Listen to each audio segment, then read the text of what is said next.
Andrew Tate. Hello. You've agreed to do an interview with the BBC today. Yep. The material is going to be published on television, on radio, online. Perfect. We are doing an interview with you because you're facing some very serious allegations. Correct. Rape, human trafficking. Yep. And also because there's a great deal of concern about the things you say and the impact that they have on young people, on women. I don't think the concern's about the things I say. I think the concern is for the level of influence I have and the reach I have. I would argue that a lot of the things that are already out there inside of the legacy media and the matrix as a whole are far more damaging than the things I say. It's the concern about the influence you have being a harmful influence, but let's start with the allegations. Not necessarily a harmful influence. The fact that I'm massively influential over the youth, and I understand that, but it's my influence as a whole which people are afraid of, not necessarily the things I say. Let's start with the allegations. Have you raped anybody? Absolutely not. Have you trafficked anybody? Absolutely not. Exploited any women for money? Absolutely not.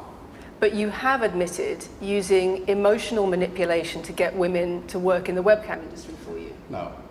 Firstly, let's start at the beginning. I'm facing charges. The first one you mentioned, the rape one's already been thrown out by a judge because there's no evidence of it. Secondly, it's very difficult for me to sit here and have a very frank and honest conversation with you while we're in the territory of Romania about a legal case that's going on within Romania. I have to protect myself. I've agreed to do an interview with you, and I want to be as honest with you as possible, but I can't incriminate myself in any way, and I have to be very careful with what I talk about. There are no charges yet. Correct, there are no charges. Has said that there are no charges, and I've agreed to speak to you, but I have to be as honest and frank as I can while also protecting myself and following my legal counsel. So let's talk about what you've said yourself then. You have said on the website for your original website for the Hustlers University that you emotionally manipulated women to fall in love with you so that you could get them working in the sex industry for your financial gain. As I said, I have to be very careful with what I say, but let's put it this way. No women are coming out against me and accusing me of doing it. Yes, they are. No, they're not. Yes, they are. No, they're not. Who? There's testimony from the current investigation. The current investigation, which I cannot discuss, which I know intimately and you don't, I can tell you right now that the women who are in this case file, there are 2 American women who have been caught already admitting they're lying, and then nobody else is accusing me of anything. To begin with, it's very common in cases like this that the alleged victims do not always see themselves as victims. Well, that's very interesting.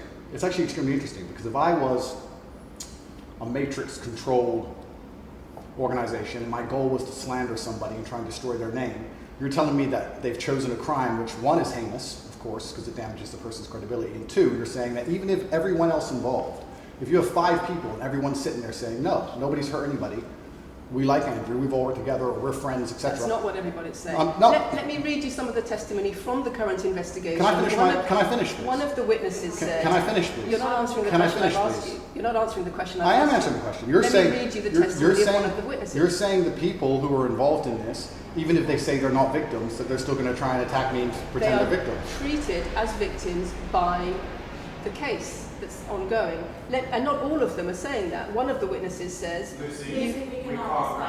We can't go into the case. The case is open and active. Well, let's just be clear that not all of the witnesses in the case are behaving in the way you describe. And even those that are, it doesn't bar them from being treated as victims by the prosecution by the case. We have an open criminal investigation. I am absolutely not really sure I'll be found innocent. I know the case better than you. I know it intimately and you don't. I have seen all the criminal files and the evidence against me and you haven't. I know the truth of what happened and you don't. And I'm telling you absolutely and utterly, I've never hurt anybody, that the case that's been put against me is completely and utterly fabricated, and I'm never going to be found guilty of anything. And it's very difficult for me to answer your in-depth questions because we're sitting here inside of the territory of Romania. I am beholden to the Romanian legal system, and I'm not going to incriminate myself because you're trying to prod me. You are wrong, and we're going to have to accept that for now and talk about something else. Let me read you then what you have said about what you have done. Sure. You have said, my job was to meet a girl, go on a few dates, sleep with her, get her to fall in love with me to the point where she'd do anything I say, and then get her on webcam so we could become rich together. I don't think that's what I personally said. I think that's exactly what you said on your website. No, I've never said that. That's something that you found on the internet. Doesn't mean I've said it. And again, once again, if any female on the planet has a problem with me, I strongly recommend her to go to the police and try and pursue me for criminal charges. It's actually very interesting that me, one of the most famous people in the world, who's been vilified by the legacy media and places all over the internet, while everyone has attacked me from every single angle, while federal agencies from multiple countries have called over 2,000 women who know me, we stand here with 0 new accusations since my arrest. 0. If you took any famous person, any man of substantial wealth, and you called 2,000 women who knew him, he'd find an ex-girlfriend is upset, somebody who wants money who's upset. They called 2,000 people who knew me and could not find a single woman to make a new complaint. The only complaints they have against me are the initial complaints, which we can prove are lies, and that's where it stands. So I'm not going to sit here and allow you to pretend that I'm some kind of evil predator, when actually I'd argue the fact that people who've been investigated to the level I've been investigated to, if you were to take the average man on the street and investigate his entire life for 14 months, call everyone who's ever known him, and vilify him in the media, and encourage people to come forward for money, and you try to contact every ex-girlfriend he's ever had. Would come forward and accuse those people of rape and accuse those I people think that of you would have a lot more. I manipulation. think you would have a lot more flack than I've got. I'm actually such a nice person that I've never had The BBC anyone has come at spoken me. to somebody since your arrest who says exactly those things. That with you, it's all manipulation. There's an ulterior Is this motive Sophie? to everything Is this you Sophie? do. Oh, it's Sophie, the fake name, no face, no I one. was so The intent story that on was wanting invented. to please him and wanting him to be happy that I was just kind of, yeah, okay, do whatever you want. And what is she That's accused? Has she coercion. accused me of a crime? This imaginary Sophie? She's making the point that there is Has she accused me of a crime? emotional or psychological manipulation. I've asked you a question, and I've allowed you into my house. I'm asking you a question. Correct, but you're not the boss here, because I've allowed you into my house I'm asking you the question. correctly, and I'm telling you. You get to decide the answers. No, we're equal here. I've allowed you into my house. You don't come here with a position of authority. I'm doing you the favor as legacy media, giving you relevance by speaking to you. And I'm telling you now, this Sophie, which the BBC has invented, which there's no face of, nobody knows who she is. The and BBC did not invent Of her. course not. And because you never invent anything. And she's not filed criminal charges against me. What are we talking about here? What is We're she saying? talking about emotional manipulation Has she- into the sex industry for your financial gain. Absolute garbage. She has not filed this person, if they exist, has not filed criminal charges against me. I welcome anybody who believes I've harmed them, male or female, any point in the past to file criminal charges against me. I will fight them. I know who I am, and I know what I've done, and I know the truth, and I know that I'll be found innocent of this attack. The reason I'm being attacked is because of my massive influence, not because I've ever hurt anybody.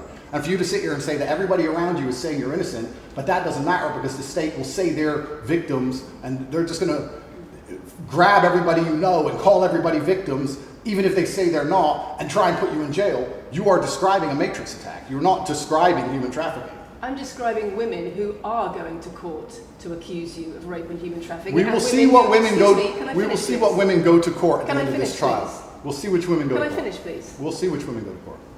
I'm describing women who are going to court to accuse you of rape and human Sophie hasn't trafficking. gone to court. Sophie doesn't And exist. I'm describing women who have spoken to the BBC at length Sophie doesn't exist. and other media organisations about what they say is emotional manipulation and coercion. And I'm quoting back to you your own words where you describe They're not my words. coercion They're words and you emotional found. They're manipulation. words you found on the internet, and Sophie doesn't exist. On your so let's website, move on to the next in subject. your voice. Move on to the next subject. No, I think I'll stick on this one for a minute. So there's other places in that same website where you say you get girls to fall in love with you and they do it because they love you, because they want to do what you say. Convincing women to take part in some kind of business arrangement doesn't work long term because they're emotional. You've got to get them to fall in love with you. Once That's again, coercion, that's emotional manipulation, that's abuse. what you've found are clips from the internet, some text from the internet, and you're going to sit here and tell me that that's the reason I should be Your put in jail. website, your words. It's not my website. Yes, it is. No, it's not. Check my website. Next. It's the website you've taken down, and I wonder why those comments have been taken No down. website's been taken down. My website is the same, and it's been the same for a very long time. The comments on this website, on the original website, have been taken down, and I wonder why. You are accusing me, I'm guessing, what you're trying to say is you're accusing me and you're trying to say that I'm guilty of the things I'm accused of and that I'm emotionally manipulating people. I'm saying that you have said you emotionally manipulated people here for your own financial gain, No, absolutely not. and I'm asking you about that. Absolutely not is the answer. I look forward to the end of this trial. I look forward to clearing my name. I look forward to the BBC and the legacy media having to say not guilty and having to tell the truth. As I've said before, the only other person who's been found, despite absolute rigorous, destructive levels of investigation and prodding into my life, is this imaginary Sophie by the BBC who doesn't exist. And if you were to find any single other man on earth and try and analyze his life forensically to the level they've done mine, you would find genuine damage to people. I don't hurt people. It's not just Thousands of women have come out in my allegations. defense. Thousands of women have come out in my defense, and you've not mentioned that. Thousands of women come out in my defense. Because the problem is when women accuse you of serious crimes Okay. and emotional But manipulation. let's agree that that's thousands the of women. problem. Let's agree that It's thousands. not the problem that some people say you haven't done it. It's a problem that some people say you have. Thousands of women come out in my defense, and as we stand right now, we have an open criminal investigation. The people who are involved in the criminal investigation are saying that we're not victims of anything. Andrew's fine, he's never hurt us. You're saying, no, I have the opposite to that. I have to counter that. I have someone called Sophie with no face, a fake name, who we've invented, and she's not accusing you of anything criminal. So I don't see the whole point you're trying to make You say here. you manipulate women, they say you manipulate women. Why wouldn't people think you do? I'm not here. Do you think I'm manipulating you? I'm asking you about the testimony you've given on your website and the testimony No, women have given you've about printed you. something off that you found on Reddit, and you're going to sit here and say that that makes me a bad person. I'm saying that you should know better as a journalist and do some proper journalism. Let's investigate the fact that I thousands. think you should answer my questions I am. properly. I am. I already have, and we should move on. She's just trying to start an argument. It's not only about the criminal allegations. It's a much bigger issue. You've got children's organisations in the UK, you've got rape organisations in the UK, you've got the police naming you by name as someone who has a harmful influence on children and on women in the UK and elsewhere because of the things you say, because of the way you present gender relations, the way you say men should treat women. That's very upsetting. And the reason that's very upsetting is because I know that's not true. I'm genuinely a good person. I believe my impact on the world is positive. In fact, if you were to read the comment section of nearly any video I post, especially by the legacy media, 95% of the population agree with me. Most people know that the things I say are positive. Legacy media as a whole has lost all its credibility in the last 3 to 4 years. Nobody believes it. And it's a shame, it's a massive shame that the BBC come here and try and push and purport this idea that I'm a dangerous person. I'm putting my own words to you. I'm anti-drugs. I've never pushed drugs or any. I'm anti-drugs. I'm anti-violence. The UK is facing a knife crime epidemic, and they're going to sit here and say that I'm the most dangerous man in the UK. You have said you're the most dangerous man in the world. I've said I'm the most dangerous man in the world. You've also said that a woman's intimate parts belong to her male partner. I'm glad you find that funny. I find it funny that you're sitting here saying that I've said I'm the most dangerous man in the world, and you believe that's. When did I say that? I'm asking if you believe it. No, you said you're the most dangerous man in the world. Is that some kind of proof that I'm dangerous? Am I Dr. Evil now? I'm telling you that it's very upsetting that you're going to sit here and that certain organizations in the world are going to try and pretend that I'm the biggest force of evil on earth when I'm genuinely a force for good. You have said. I'm genuinely a force for good. Not what I've said. And the reason they're doing this is because of the massive influence I have over the youth, and they don't like that I'm telling the youth to think outside of the matrix and ignore things like the BBC, which come here with loaded questions and false narratives and try and paint innocent people as guilty. You've said women's intimate parts belong to their male partner. I said that if a woman marries a man, she takes his last name and traditionally the man gives her away. I've been pushing traditional religious beliefs, because I'm a religious man, and traditional beliefs in regards to marriage, which everybody accepted 10 to 15 years ago. So that's not a crazy conspiracy theory. If you're going to sit here and say that me believing a woman should take a man's last name in marriage makes me the most dangerous man in the world, then you're just going to lose even more credibility than the BBC's already lost in the last 4 to 5 years. If that's your point, if that's your narrative you want to push, say that good men luck. should be able to sleep with a lot of women outside marriage. That doesn't sound very religious or very conservative. That's not what I said they should be able to. I said a lot of high-value men, a lot of rich men do it. And then we discussed at length on podcasts why rich men do it. And we also discussed why women decide to be unfaithful. It's not a gendered argument. We discussed unfaithfulness as a whole. What are the reasons and motivations for men, and what are the reasons and motivations for women? Because you have no time to actually, watch my content, because you have no time to actually watch my content at length and understand what I'm saying, you just come here with a small snippet which has been provided to you on a piece of paper. 3 times doesn't make it true. No, completely. You don't have a clue what I say or what I talk about. You never watch my content. You have small pieces of paper, small clips on a piece of paper, and you're trying to pretend I've said evil things. And then you're going to say I'm the most dangerous man in the world, which is truly laughable. You said that, not me. Okay. Do you believe I'm the most dangerous man in the world, Lucy? I'm not answering your questions. Well, then we need to change the dynamic of this interview because, and I'll make this clear, I allowed you into my home. I'm doing you a favor, giving you the first interview I'm giving to the public. You don't come here with a position of authority. You're not the police. I don't respect the BBC. I don't know you. You do not come here with a position of authority over me. We are equals. We are people. We're citizens of the world, and we sit here as equals. And I see you as my equal, and if you ask me questions, I can ask you questions back. For you to come here and sit down and pretend you're the Gestapo and that you don't have to answer my questions is disingenuous because I don't owe you anything. Asking questions and you answer but I don't owe, no, however you want. This is a conversation. and I don't owe you any degree of authority over me. So let's make that clear. And that doesn't matter if you're a man or a woman or from the BBC or the CNN. I'm here to answer your questions and be honest with you and do you a favor. Great. And I'm doing you a favor. But you come here with loaded questions. You're trying to paint a narrative of me which is negative. I'm asking you about things you've said that people are concerned about. And that's fine. But you're not going to sit here and say you don't answer my questions because you're not above me. This is also not supposed to be a third degree. It's supposed to be a conversation. Absolutely. Well, it would help if you answered the question. I've answered every question so far. Let me ask another question. Sure. You have said that a woman's intimate parts belong to her male partner, and if she goes on OnlyFans, he is entitled to a cut of her income.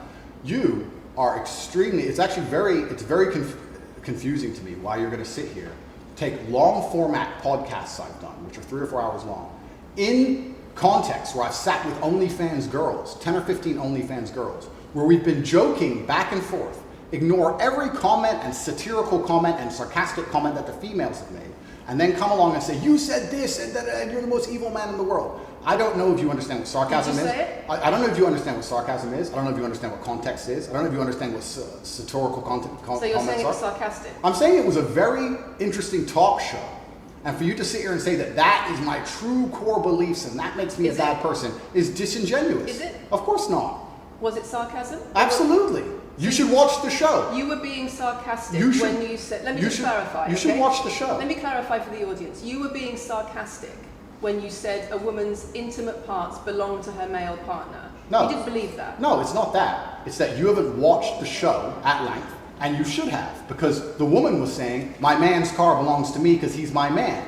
And she was on OnlyFans. And then 20 minutes later, when she said she was on OnlyFans, I said, well, you're selling your body, that belongs to him because he's your man. And she laughed. She laughed and she said, yeah, that's probably true. If you watch the show, it will make sense. For you to come here with doing no research at all and then say, I don't understand what I'm talking about, but I've got this piece of paper with a few things printed off, that's why you're saying the silly things you're saying. You should watch the show, do some research. Do you believe it?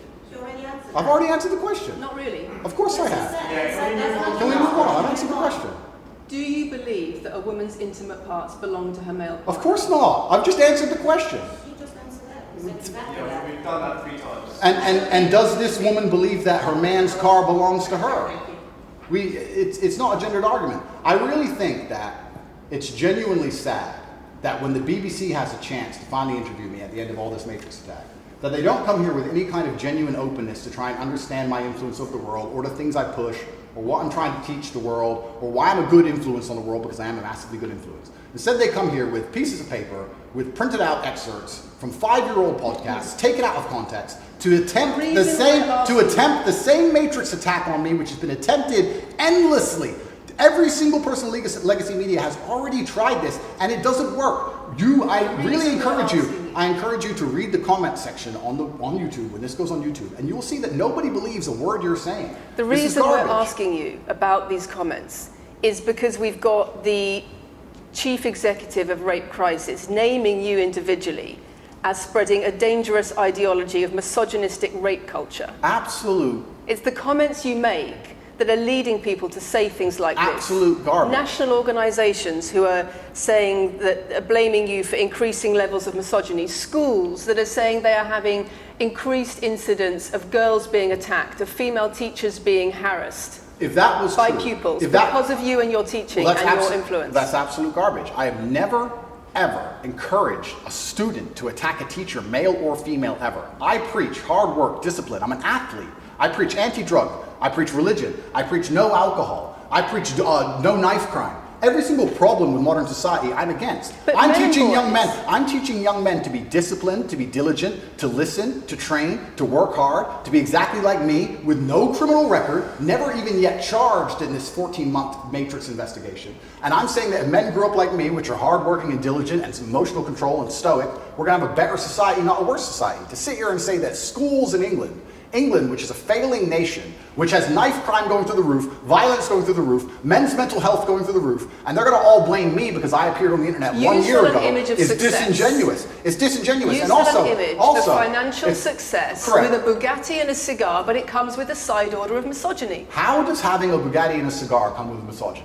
Because it's all mixed together in what you teach. You teach that if a woman comes home and accuses you of cheating, you should hit her with a machete, shove her off. Is that what I teach? That's what you say. No, if you actually watch the clip, it will be about the woman attacking me with a machete. As usual, you've not watched the video, taken it out of context, flipped it, and attempted to attack me with a small excerpt. Let me tell you something, Lucy. I'm sure you're a very nice person. I'm sure you're a fantastic person. But if I were to take everything you've ever said online and just take small excerpts out of context, I could make you look like a misogynist. I guarantee it. In fact, I might actually do that. And then you're going to sit here and say, oh shit, I'm a misogynist because my clips have been taken out of context. If you refuse to watch anything at length and understand it, then that's what's going to happen. The National Police Chiefs League for Violence Against Women, the NSPCC, Rape Crisis, Safer Schools, they are all naming you as being behind an epidemic of misogyny, even amongst primary school children. The idea that I made primary school children misogynistic because I own a nice car. Is that your argument? It's the misogyny that comes along with it. Oh, owning a nice car is misogynist. No, it's the misogyny that comes along with it. How does misogyny come along with owning a nice car? Because you have an image of financial I'm glad you're answering my questions now. We finally got the dynamic. You have an image of financial success. She's answering my questions as she should. Excuse me. You have an image of financial success, but it comes along with attitudes towards women that are really problematic. My attitudes towards women is that women should be protected and provided for, and I've said that at length. In fact, I've said that over 50 times online, you never mention it. I say that my girlfriend doesn't have to work unless she wants to, I take care of her, I die to protect a woman. I've talked about how I've stood up and faced a knife to protect a woman. And in return, you want authority over her in the way you have over a child or a dog. Absolutely not. I've said that women should be protected and provided for. And in return, you want authority over her, because if you have responsibility for someone like a child or a dog, you say, you have authority over them. If you want to go down this argument, we'll go down this nuanced argument. I said that if I have responsibility for her safety, I should have a degree of authority over her safety. Meaning, and let me explain my point. If I'm the one who has to fight and die to protect her, I'm the one who decides how we walk home. I'm the one who decides the route we take. Because it's unfair for her to say, I want to walk through the most dangerous neighborhood in the world, but you have to face the knives. That's what I've said. And then you're going to sit here and pretend that I'm trying to treat women like dogs, which is garbage. Every single man in the world who loves this woman understands that he has to protect her. And every single woman in the world likes the idea of a man who would protect her. If you were to say to most women home right now, do you want your husband to protect you in a violent attack? They'd say, yeah, of course. Nothing I've said is misogynistic. If you said to most women, would you want to lose authority in the relationship, to not be treated as a free and legal equal? I didn't say that. I said I need to have authority over the route we walk home. When you compare women and the authority over women that you believe you should have to having authority over a child or a dog, it's not the same, because a woman is a free, legal adult. Correct. You're equal. Free, legal adult, my equal. But if I had a girlfriend and we were walking home late at night, and I said, let's not walk down that area, it's a bad area, I have to protect you if anything happens, I want to take the long way. And she said, no, I have to walk this way, even though it's the most dangerous route, I must. Then what? And then I would say, you're welcome to, you could do it, you're a free and legal equal, but I'm not going to walk with you and protect you. I think that I should be able to decide the route, because I have an obligation. And my obligation as a man is to protect and provide for females. Everything I'm talking about is traditional gender roles, which 10 years ago, less than 10 years ago, would not be considered outlandish, would not be considered crazy, would not be considered dangerous or misogynistic. The world has changed, and a lot of people haven't changed with the world. Please understand there's a lot of women at home watching this right now who like the idea of their man sticking up for them, protecting them, and providing for them. And just because the world has gone crazy and the legacy media has gone crazy, most people at home are still relatively sane. And these are the people who are going to write on the comments that Andrew isn't saying anything that's outlandish.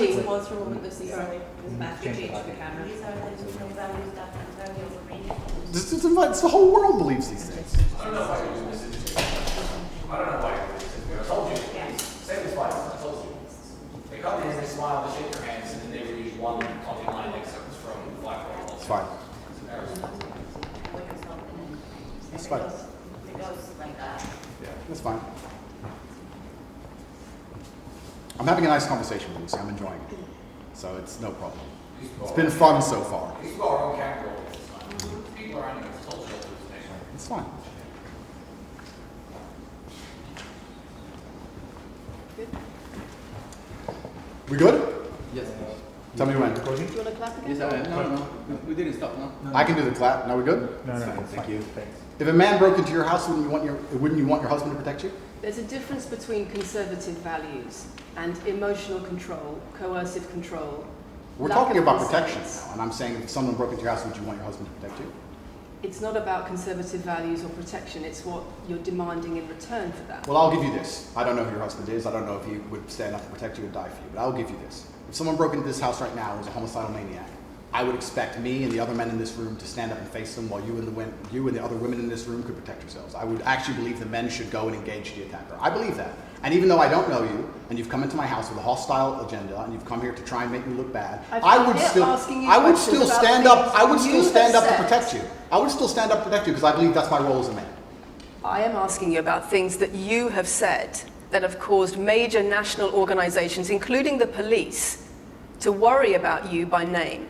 That's what I'm asking you about. It's not what I say. It's not about whether you protect your partner or not. It's about what you have said that has caused such concern in the UK. And I want to put it to you that you don't really care about the harm it causes. That's not true.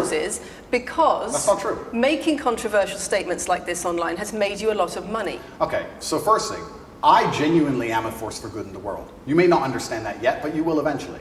And I genuinely believe I'm acting under the instruction of God to do good things, and I want to make the world a better place.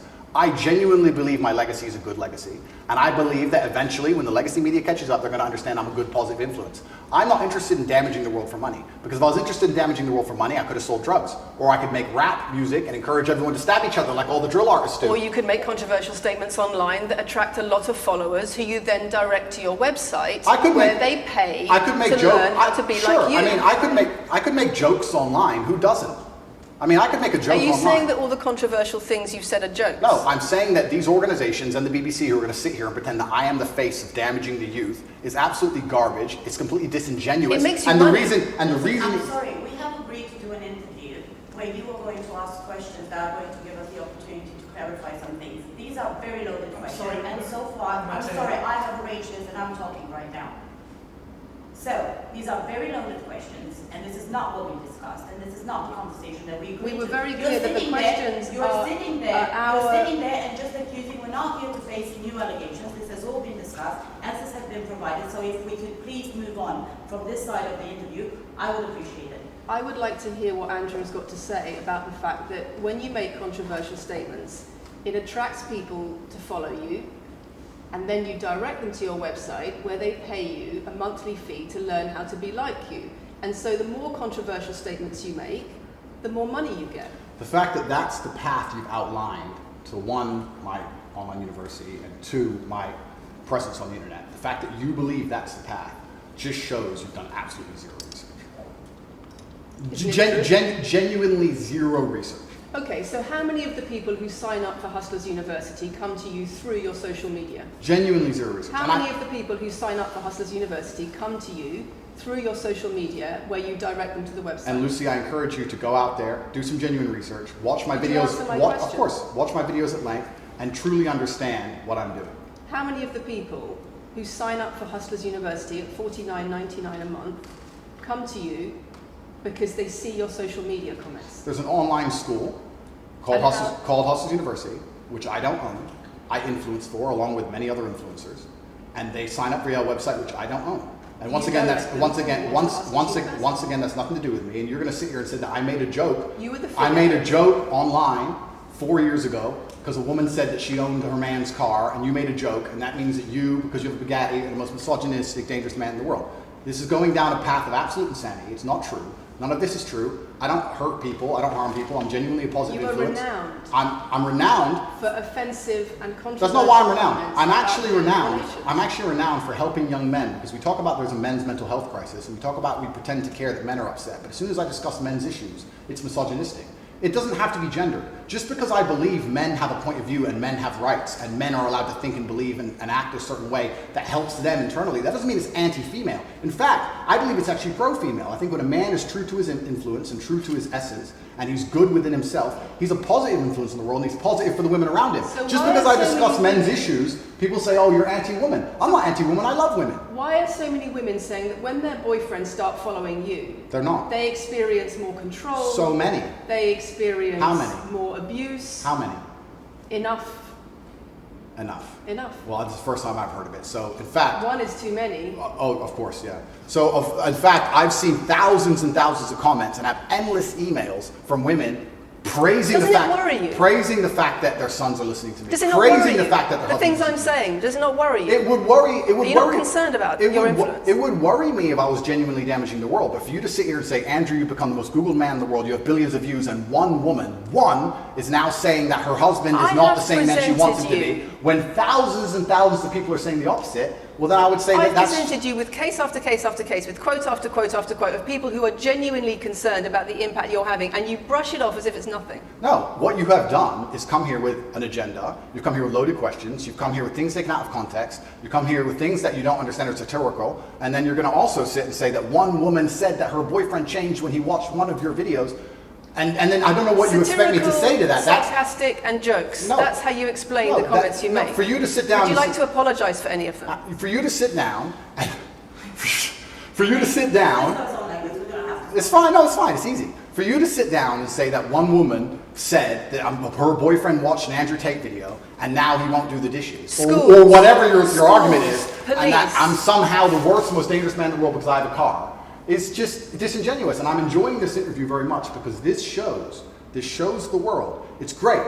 It shows the world the truth about the legacy media because they beg me for interviews. They beg me, you have been begging me for months, please, we need to be relevant. And then you come here with loaded questions trying to paint a picture of me, which is completely and utterly false. I am a good positive influence for the world. The things I teach men are stoicism, discipline, self-respect, hard work, obeying authority, listening to your fight coach, working hard in school, making as much money as possible in your job. If you actually watch the things I say, if you actually watch my comments about women, I've done long podcasts for hours long about females, talking about protecting for them, providing for them, how I believe a woman should be treated in a relationship. I've done all of this, but you don't watch any of it, and then you come here and ask me to answer questions I've answered at length thousands of times. Since you came out of custody, there seems to have been a lot about your charity work. Correct. On your social media. I've always done the charity work, but now I'm promoting it. There seems to be a real shift. Yeah. I wonder what's behind that.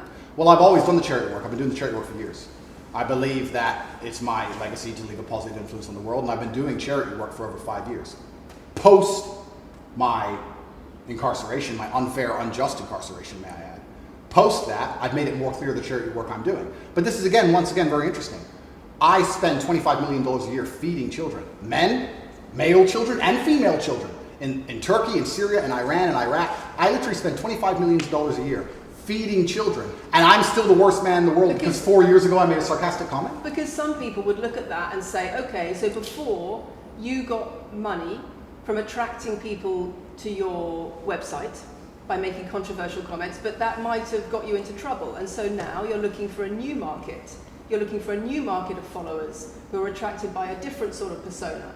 I've always done the charity work, so that is obviously incorrect. And I have proof that I've always done the charity work, so you're wrong, firstly. I believe that if you have a lot of wealth, you should help people, and I'm helping people. I also think it's very, very interesting that you could not find another celebrity in the UK or anywhere else who's spending £25 million a year feeding children in war-torn countries. I'm doing that, and I've been doing that for a long time without even mentioning it. I never even said it. And now that I've said it, people are going to attack me for it and say that it's disingenuous. The person in Sudan who's eating the meal, do you think they believe it's disingenuous? No, I think they feel pretty good that Andrew Tate fed them. And to sit here and say that I'm a bad person now because I'm manipulating charity, because I'm using charity, I'm just trying to do good in the world. That's all I've ever been trying to do.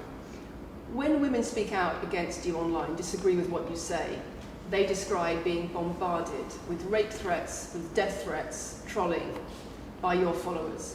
Would you like to say anything to your followers about how to behave in that situation? Absolutely, correctly. I would love to do that. First things first, I've yet to see a female stand up and argue with me online. I don't ever see hardly any. The only women who message me agree with me. Secondly, I don't think that anybody who disagrees with me, male or female, should be trolled. I don't think they should be insulted or attacked. I think the ideas should be discussed openly and fairly and maturely. It doesn't matter if a man agrees with me or disagrees with me or a female. I don't think my followers should come along and attack her, and if my followers are doing that, I'm upset by that. But let's make a very important clarification. That's not my followers. That's the internet. If you were to log into any video game lobby, I don't play video games, and someone were to sit there and say something stupid, they would be trolled with similar comments. That's the unfortunate reality of the internet as a whole. That's nothing to do with me. But I encourage all of my followers to engage in open discourse and be fair and honest and talk in a way which is mature. There's no need to troll anybody, male or female. Okay. Kathy, anything? A couple of things. I wonder if it would be worth giving Andrew one more opportunity to consider whether or not he would like to apologise or give an indication of how he feels about the allegations that he has negatively influenced young people in the UK. And secondly, I think we should put on record that this interview is taking place in your house because you're under house arrest.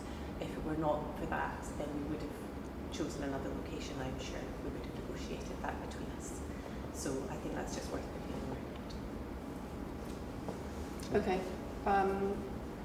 So just to put on the record then, you've said that you've invited us into your house. Correct. We're here because you're under house arrest. Correct. If you were free to leave, we would have negotiated a more neutral setting. Don't you think, as the BBC, it would be very interesting to come here and discuss the fact that I was put in a dungeon for 92 days and then locked in house arrest without charge? Don't you think that's a far more interesting conversation than old YouTube snippets? Don't you think that would be interesting? You're here under house arrest because there's an ongoing investigation into rape and human trafficking allegations against you. Correct. I've been incarcerated without charge. And don't you think the rape allegation it's been dropped? Has been incarcerated for. Correct. So I'm incarcerated without charge, and I think that would be a far more interesting conversation than, I guess, Julian Assange is incarcerated without charge, and nobody's interested in that either. So if you actually wanted to do some genuine journalism and investigation, we could talk about the fact that an innocent man who is yet to be charged with a crime has had his liberty deprived of him. And I think that would be a far more interesting angle than talking about me being the most dangerous man in the world because I own a car. And this question about schools being very worried about your influence. Yeah. Boys in primary school or boys as young as 11 are quoting you at school, Yeah. attacking girls, refusing to respect female teachers. Yeah. Would you like to say anything about that? I'd like to say a lot. First things first, as I've repeatedly said, and the only reason I keep repeating it is because I'm sure this interview will be edited.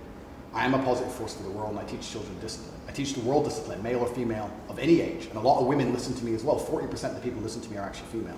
Secondly, I do understand with my massive influence, and I am now the one of the most influential people on the planet, that I do have to be slightly more careful with things I say. I'm not going to disagree with that. The idea that I said something 5 years ago on a video that got 300 views... So what do you mean, being slightly more careful? I'll give you an example.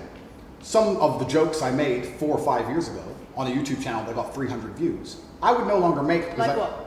Like the OnlyFans joke, the one you mentioned repeatedly. When she said, my man's car is my car. And then she said she did OnlyFans. And I said, what do you sell on OnlyFans? She said, my tits. And I said, well, those are your man's tits. As a joke, ha ha ha, everybody laughed. The fact that I could do that on a podcast 5 years ago and it only got 300 views, now I understand I'm the most influential man on the face of the planet. I would be more careful with certain things I say. That doesn't mean the things I originally said were genuinely out to harm people. Do you really believe you're the most influential man on the face of the planet? I'm the most Googled person on the planet. Do you believe you're the most influential man on the face of the planet? I'm the most Googled man on the planet. I think we're done. Yep.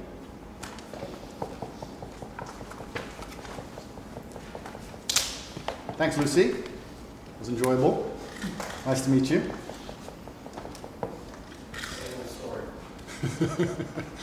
No, it was fun. It was good. I enjoyed it.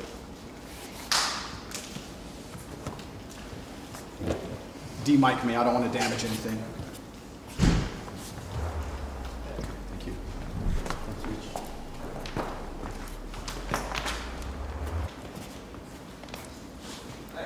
Very nice to meet you. Thank you. Thank you. Very nice to meet you. Goodbye. It's a very polite staff.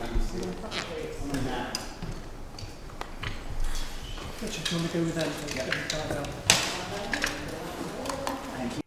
Andrew Tate talking there to Lucy Williamson. Well, let's go straight to the newsroom, go straight to our education editor, Branwen Jeffries, who's there for us. And Branwen, I know that over the last recent while you've been talking to so many teachers about Andrew Tate. How concerned are they about the stuff he pumps out? Matthew, teachers have spoken very vividly of how they are deeply worried about how the language, the attitudes, the behaviours that Andrew Tate models in his content are having a far-reaching influence on boys as young as 10 and 11 and certainly older teenagers. That, they say, is translating into a culture where casual sexism is normalised in UK schools, where the kind of language that you might hear in some of Andrew Tate's videos are then repeated by children back to teachers, and that along with other online content is contributing to sexual harassment in schools, to sexual assaults in schools. In terms of what we were just listening to and what you've just said about concern from teachers, how are they actually combating all of that? And in terms of conversations you have with pupils, what sort of proportion roughly know about this sort of content, view this sort of content, are potentially influenced by this sort of content? It would be hard to find a teenager in the UK who wasn't aware of Andrew Tate and his content, whether or not they've consumed very much of it themselves, and some of them will have done. He projects this image of success, of fame, of wealth, which very much appeals to some easily influenced young teenage boys, and alongside that they are absorbing some of the other language and attitudes that he's using. Now, schools have genuinely taken a view that they don't want to focus too much on him as an individual, but rather their approach is that they try to teach about respectful language and relationships, to try and give some sense of what is normally acceptable in society, and to build resilience in children so that they can look at online content, look at videos on different social media platforms and distance themselves enough to make a judgment about whether those are behaviours they should be adopting. But schools say they are fighting an uphill battle against what teenagers can see online and on social media, and this is just one part of it.